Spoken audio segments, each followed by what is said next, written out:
Most money mistakes don't happen because of bad intentions.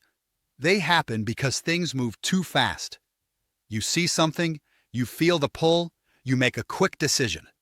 And only afterward, when the moment has passed, do you start thinking clearly. This episode isn't about restriction. It's not about saying no to everything. And it's not about becoming overly disciplined. It's about inserting one small moment of space, a pause, between the urge to spend and the decision to spend. That pause has quietly protected more progress for me than any strict rule ever did.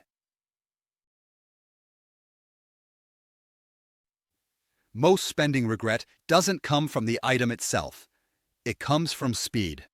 The decision happens too quickly for your values to catch up. By the time your reasoning arrives, the purchase has already been made. That's not a discipline problem. It's a timing problem. When people hear pause, they often think restriction. But a pause is not saying no.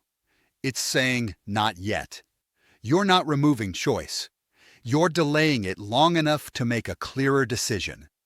That distinction matters more than it sounds, because denial creates resistance, but a pause creates clarity. Speed creates confidence. When something feels urgent, your brain fills in reasons. I'll need this anyway. This is good value.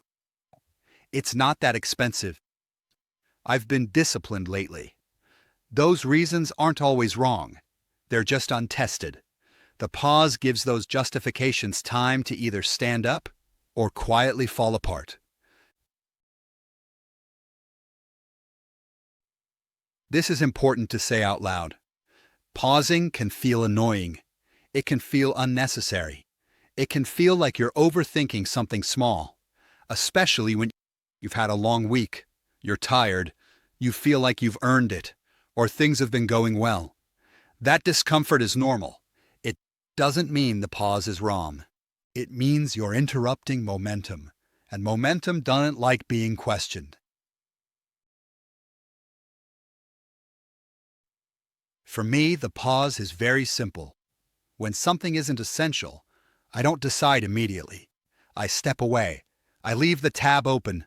I don't close the option. I just don't act. I let the thoughts sit overnight. If I still want it later, and it still fits within the plan, then I decide. Most of the time, the urgency fades. And when it doesn't, the decision feels calmer and cleaner, without the mental noise. When I skip the pause, the pattern is predictable. The purchase might be fine, but the feeling afterward isn't. There's second guessing. There's justification. There's that quiet question, did I really think this through?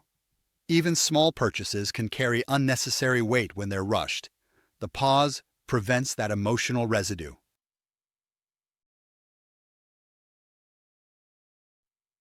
The pause protects more than money. It protects progress you've worked hard for, trust in your systems, emotional calm, confidence in your decisions. It prevents you from having to recover from choices made too quickly. That alone makes it worth practicing.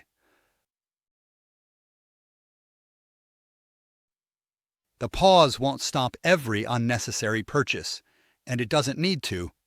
The goal isn't perfection. The goal is fewer regrets.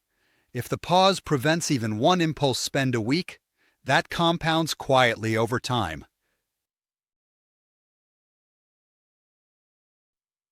There's no perfect duration. Sometimes it's a few hours. Sometimes it's a day. Sometimes it's just long enough to ask, would I still want this tomorrow? The length matters less than the habit. If you've ever wondered why some spending decisions feel heavy afterward, it's probably not the purchase itself. It's the lack of pause before it. You don't need stricter rules. You don't need more motivation. You just need a little space between impulse and action. I'm JP, and I'll see you in the next one.